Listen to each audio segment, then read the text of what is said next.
you go. Anyway, so that was the entry, but I think what was really helpful is that I put together a little folk band, and I could, you know, do various things on the banjo, and there was a couple of guitar players. These are high school kids when I was a high school kid, and we just learned Kingston Trio material and stuff like that. But every once in a while a song would come up that I could do my banjo roll on, like let me tell you the story of a man named Charlie on a tragic and fateful day. Who remembers this one? He put 10 cents in his pocket. Still a good song. It's based on the wreck of the old 97, another train song. So you can do a roll to that. So I would just play this roll while they were singing the song and playing the guitars, and that's how I kind of got my legs as a three-finger banjo player. And then it was more listening to catalog. If I had the catalog, I could use the different roll. I just didn't get that catalog. The fact is, these rolls are a little bit like Legos. You know, you can snap them together different ways and make up your breaks, and that's how you start to get into improvising. You know, you take the pieces from one structure and plug them in over here, and that's when the fun starts. You know, and I like the Lego analogy, yeah. Because on the Lego box has plans for one thing, and it says that's what you're going to build. But they're sneaky because they have pictures on the box of other things you can build with the exact same pieces, but they don't have the plans. So the adventurous kids follow the plans, learn how to use Legos, then they say, what else could I do? And then they imitate the picture on the box, and then they realize they can make whatever they want. And that's a good analogy to what the analogy you just started, I think. Right, Eric? Yes.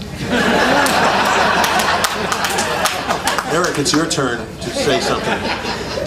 I never had a Lego box in my life. Or that catalog. No. I'm sorry I came late, but have you told about your humble beginnings or any such like we have? Just a little bit. Grew up on a dairy farm in upstate New York, and we didn't have a lot of bluegrass in the area, but we could, hear it on the radio once in a while on Saturday nights. And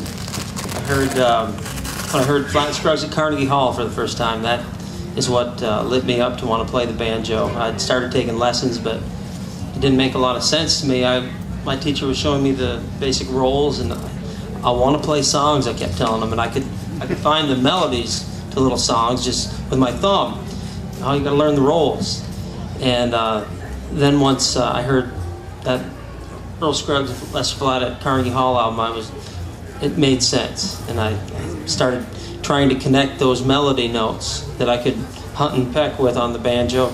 I started trying to connect those melody notes with rolls and pieces of rolls, and it started making sense to me. Do you have any milestone watershed tune that you finally figured out like that? Grandfather's Clock was the...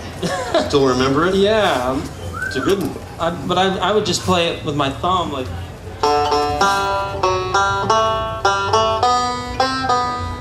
kind of in tune.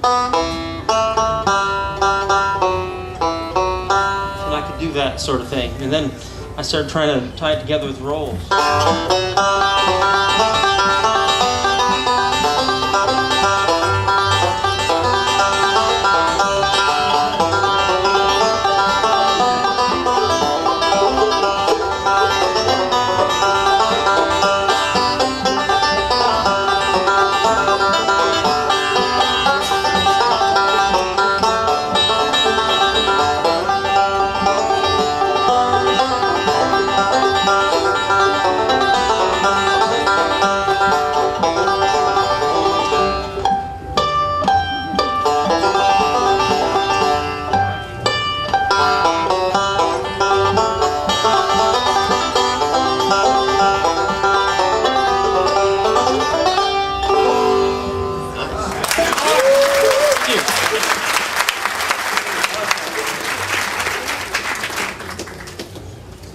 Fine. Well, is that a question there, or you're just adjusting your arm?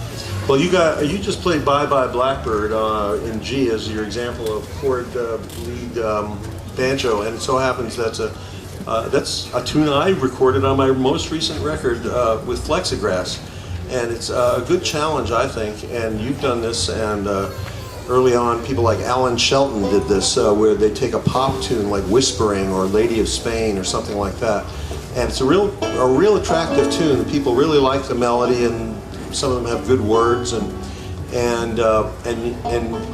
because they're not known as country music or bluegrass, a lot of people don't think of them as getting into the repertoire, but thanks to some of the players, Don Reno did that a lot too, then you can combine the sound of Scruggs-style banjo perhaps playing that melody. So Bye Bye Blackbird is a song I've always liked, and my wife sings it in C, so I worked it out in C. And I'll just play one time through just to give you an example of taking, see, that's a song, what he just played. That's not just a banjo tune. It can be played as an instrumental, but it's also a really neat song with interesting words to it. So I don't play it in G, but I can play it in C. Are you working on it in C? Okay, cool. Well, you want to... we could go back and forth a little if you want, but I played it about this speed. Well, with a pick. Well, I'll play it with 3 fingers. Oh, you prefer the Yeah, flat pick? I don't really handle a flat pick with very much ease. I know you do either, but Well, I was going to try to play it fingerstyle, but well, we could. You could do that, and then I could play. We could be like Don Reno and Arthur Smith, because they recorded duets where Arthur Smith, who wrote dueling banjos, he played with a flat pick on a 4-string, and Don Reno would play with a 5-string. They recorded together something. okay. Then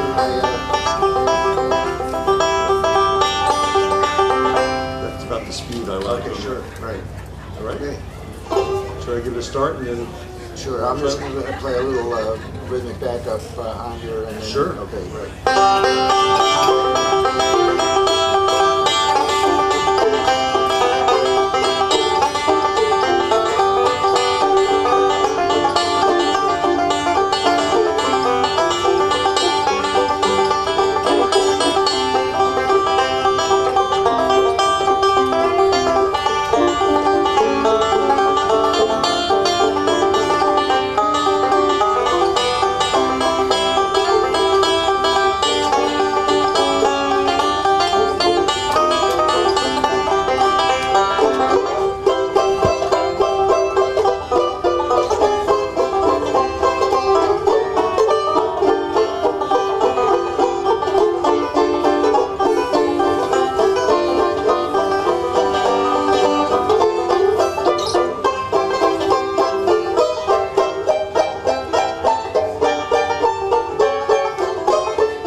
Bill and I have played banjo together quite a few times over the years, but we never did quite that here. Multi-flat pick technique here. Well, I appreciate it because, especially, you were a groundbreaker there by bringing that kind of banjo playing into the folk scene, because Jim Question was a major folk hero there in the late '60s, and there was Bill doing that.